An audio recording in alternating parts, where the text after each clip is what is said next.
পাবনা সদর উপজেলা পুষ্পপাড়া কামিল মাদ্রাসার প্রধান ফটক নির্মাণ কাজের উদ্বোধন করা হয়েছে।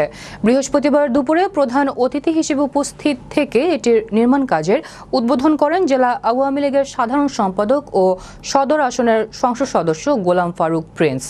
এ সময় প্রতিষ্ঠানটি ম্যানেজিং কমিটির সভাপতি রফিকুল ইসলাম বকুলের সভাপতিত্বে উপস্থিত ছিলেন পুষ্পপাড়া কামিল মাদ্রাসার অধ্যক্ষ মাহবুবুর রহমান, উপজেলা আওয়ামী লীগের সাংগঠনিক সম্পাদক শেখ রাসেল আলী মাসুদ, অর্থ সম্পাদক হিরক হোসেন, পৌর আওয়ামী লীগ নেতা কামরুজ্জামান রকি, উপজেলা আওয়ামী লীগ নেতা সুবহান, উপজেলা শ্রমিক লীগের আহ্বায়ক আব্দুস সালাম, আতাইকুলা ইউনিয়ন আওয়ামী লীগের সভাপতি বাকি বিল্লাহ সহ প্রতিষ্ঠানটির সকল শিক্ষক, কর্মকর্তা ও কর্মচারীবৃন্দ।